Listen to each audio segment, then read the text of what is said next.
for metabolomic disease, where we started collections from the sample, biological samples from patients and controls. Then we need to extract metabolic extractions. Then data need to be acquired in the instruments like liquid chromatography, coupled with mass spectrometry or gas chromatography or mass spectrometry or NMR. So depending upon the nature of metabolite, we have to select. So for example, for small molecular weight metabolites, we need to choose nucleic magnetic resonance method, where they are very sensitive for this type of low molecular weight metabolites. It's also very advantageous, very high reproducible in NMR. Suppose we want to look for something like lipid metabolites, then or organic acid, then gas chromatography coupled with mass spectrometry will be a good option. We're coming to the liquid chromatography with mass spectrometry. It is a very good instrument. It can detect wide range of molecular weight, whether it can also detect both polar or non-polar.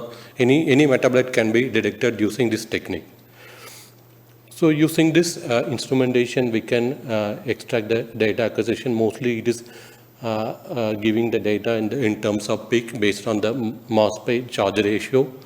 So once this metabolite based on this mass by charge is separated, it gives peak. Then software which will compare this peak intensity and peak height and width, all those things, with online softwares available mostly in public or also in the company who are producing. So this software will identify what metabolites it is, identify this acquired by these instruments. Then this metabolites identification is a statistical happening. Most of them what use in metabolic studies is this past least square discriminant analysis. This is a type of machine learning part again. This is actually very much used in the metabolomic studies. Then finally, after identification of all the metabolites, biological interpretation is required to build a pathway network, which are the metabolites are highly elevated and down-regulated. Then finally, candidate biomarkers will be identified. This is just brief metabolomics pipeline workflow. I'll just come from the recent study which is published in 2025 this year.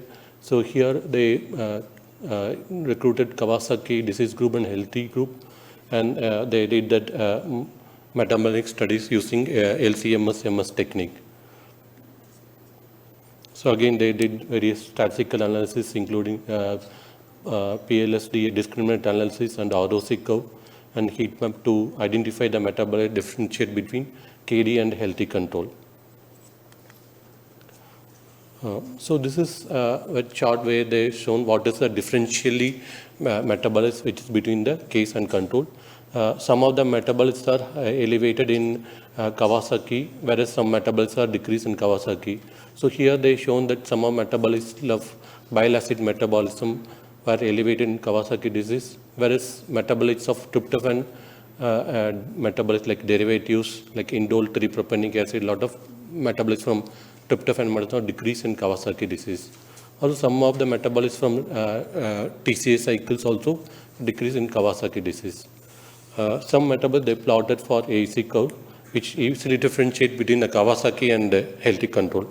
Unfortunately, this study they didn't include febrile control or any other disease control. This is another study published in 2024. Again, they found that several amino acids are altered between Kawasaki disease and healthy control. So here, primarily, they found that methionine is very much elevated, decrease in Kawasaki compared to healthy control. But after IVIG is given, this methionine is elevated. Previously, it is depleted in Kawasaki, it is increased. So then they find out what is the function of methionine. So methionine is primarily, it is a methyl donor for several proteins and other metabolites. So then they look at it's some of the epigenetic function. So methionine is methyl donor for several DNA regions in the cells. So that's why they look on to the various DNA methyl transferase. So here they use DNMT1 activity, DNMT3A and DNMT3B activities. So here they found that this DNA methyltransferase 1, which is elevated in Kawasaki disease, whereas after IVIG given, this is decreased. So this study embarked that there will be increase in methionine activity, that will be a primary methyl donor for DNA methyltransferase. So this is an lipidomic studies which they look in and the predictor for IVIG resistance. So all the samples are collected in Kawasaki patient before IVIG resistance. Then they did lipidomics using mass spectrometry. So here they found that several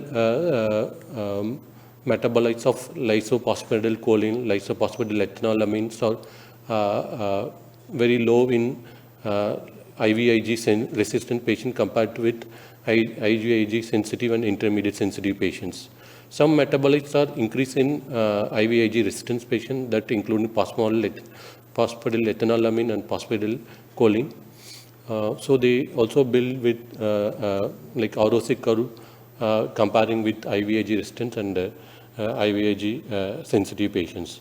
So again, this is very small study. If you've seen, there will be very small sample set, like only 5 patients only in that IVIG resistant. So further studies are required to validate this finding. We also working on this aspect. Probably sometime later of this year, we will also got some results. This is another lipidomic study from Japan. This is a multi-centric study where there were 3 cohorts. Here they found that some of the oxidized polyamines are highly elevated in Kawasaki disease compared to febrile controls and healthy controls. So oxidized phosphatidylcholines and oxidized LDLs are bind to scavenger receptor called soluble lectin-like oxidized LDL receptor, which is always called LOX1. So in this study, they measure this LOX1 by ELISA. LOX1 is expressed in myeloid cells, that including neutrophil, monocyte, and macrophages. So in this study, they use that antibody against LOX1 ligand containing apolipoprotein domain of this LOX1. So here they found this lab levels, which is very much high during the acute phase of Kawasaki disease compared to control and disease control. Lab levels are decreases during convalescent phase and during the chronic phase.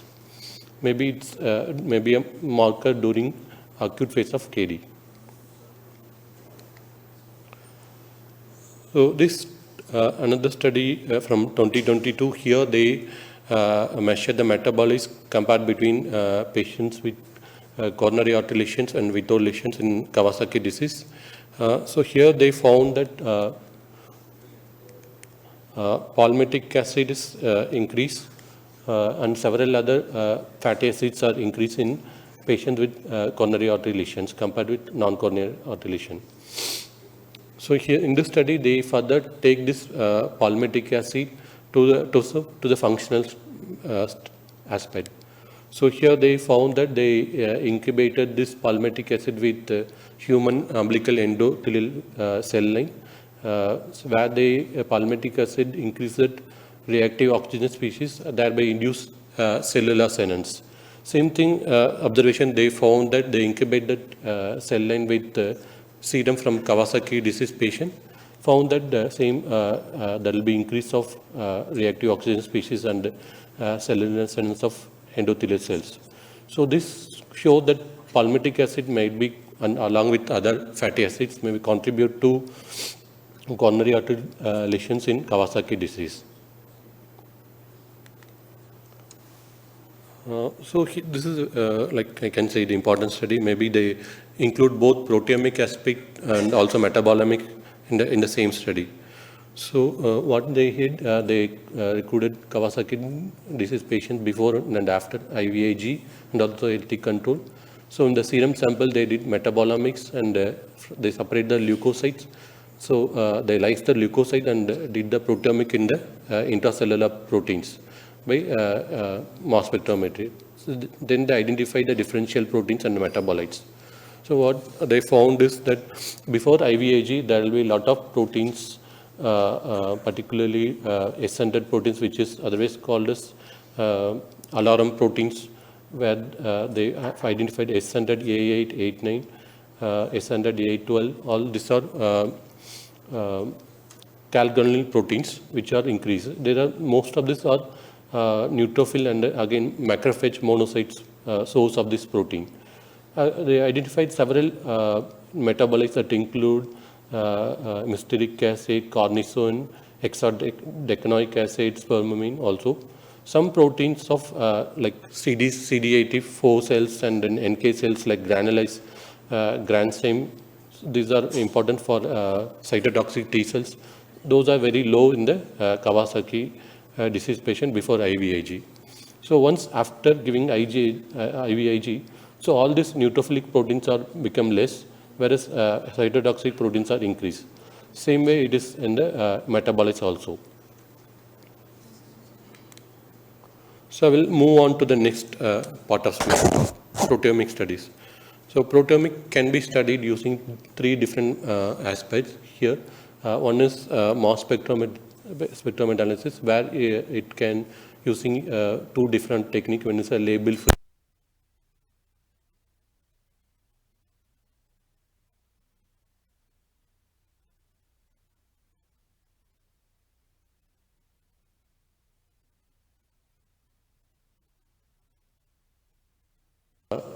it is based on that microarray technique. Other one is O-link, which is also very new technique relatively. It's introduced 2021. It is also used antigen antibody assay. Also, there will be two antibodies used for same protein, different epitopes of the protein, and it will have the tagged with some primers, which they can amplify with the PCR, qPCR. So this is a study which is published in 2020. They used mass spectrometry, labeling mass spectrometric study. So here also they found that same thing with previous study. They identified this alarm proteins S100, A8, A9, which is otherwise called as heterotomeric of calprotectin, which is elevated in Kawasaki disease patients and febrile controls. But it is much more higher in Kawasaki compared with febrile control and health. This is also same galvanosity, which is most of them from monocyte and neutrophil organs. Other thing important is this ascended A tools important in calcification of vessels, mostly studied in other large vessel vascularity. We also observed same thing in Takai's arteries. So come to other acute phase proteins, including alpha-1 acid glycoprotein and alpha defensine, again, which is also otherwise called as human neutrophil protein. So all proteins from neutrophils are elevated during in the Kawasaki compared with febrile and healthy control. So in the same study, they followed the patients after post-IVIG and then convalescence phase. So this calprotectin proteins decreases during post-IVIG and the convalescence. Same thing in ascended, it is decreased, whereas in some patient it is maybe increased. Maybe this patient maybe have calcification. I don't know, that is maybe not mentioned in the paper. Same observation seen in alpha defensine and other acute phase protein.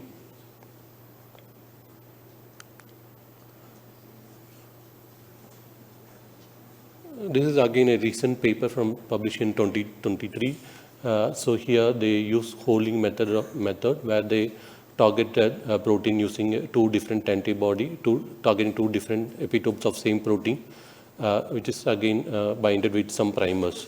So after this incubation and binding with protein, they need to be amplified in ANGS, where they can give based on the intensity of or concentration of protein, the intensity is increase.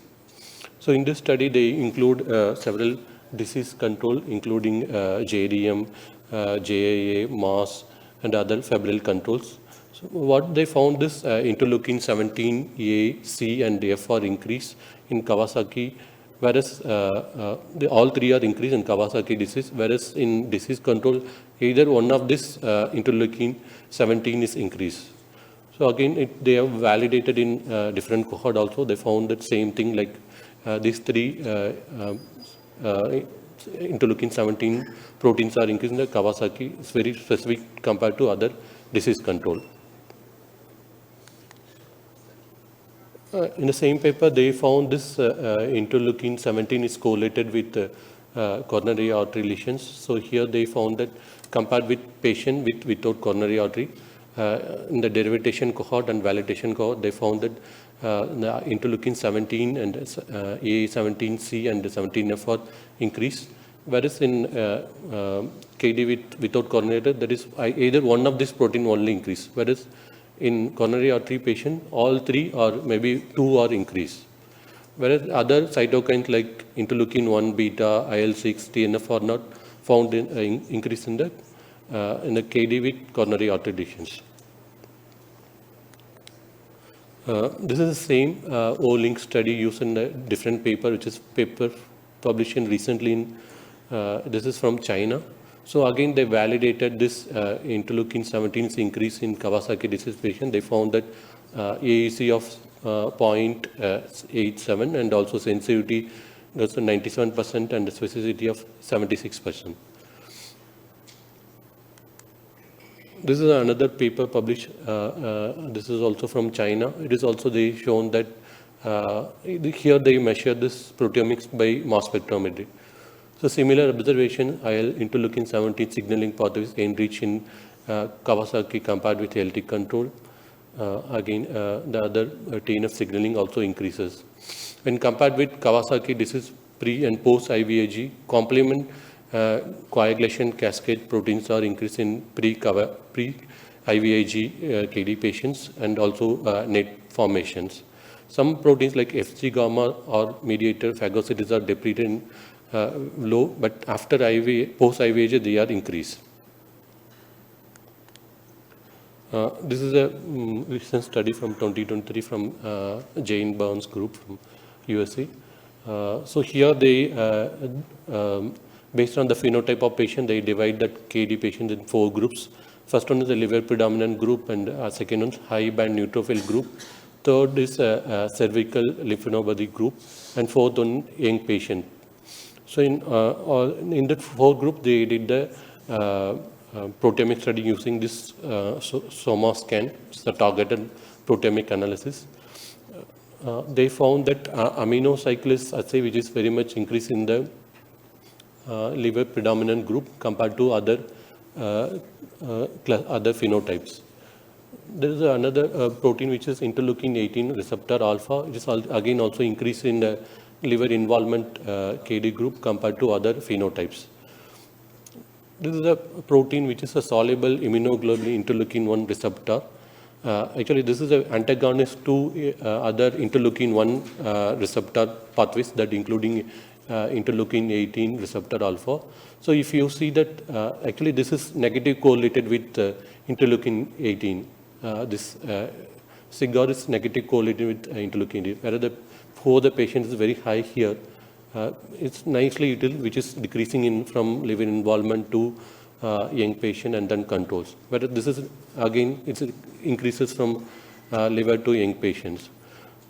So this shows that in young patients there will be something is different compared to liver phenotype.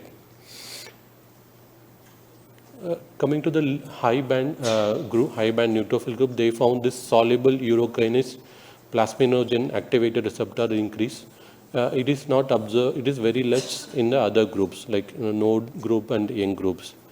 So in this way, the phenotype will tell like what are the biomarkers will, at least biomarkers will differentiate between this group. So I'll summarize here. So several metabolites including acetyl carnitines, hexonyl carnitine are increased in the Kawasaki disease. In the recent papers including methionine and acetylinosyl methionine, spermamine all increase in Kawasaki patients. The problem is here in the previous studies there is no febrile controls are increased. Some of these metabolites increase in the febrile control, including sepsis. So maybe this may be a non-specific or need to be required further study to validate. One important aspect is the S-adenosyl methionine, which is an important methyl donor for other DNA and other metabolite. So S-adenosyl methionine, if it is studied, maybe homocysteine also to be studied along with, because both are involved in cardiovascular disease. The recent finding including oxidized phosphatidylcholines also need to be validated in further studies. So proteomic studies identified several alarm proteins, including calprotectin and extended A12 acute phase protein, alpha defensine, that differentiate between febrile control and Kawasaki disease. So extended maybe it's important during convalescent phase also, because it involves calcification of vessels. Interleukin 17 ACB are shown that it involved the coronary artery aneurysms and the coronary artery lesions. So I will stop here. Thank you.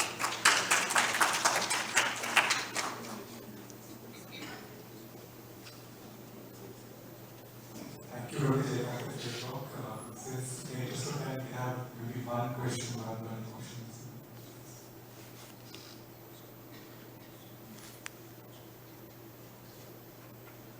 Then we'll close this session. Thank you very much. Thank you, sir.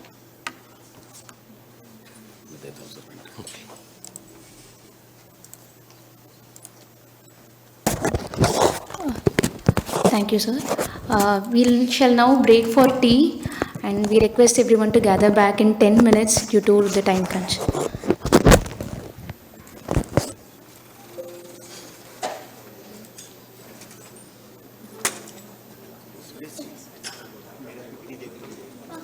copy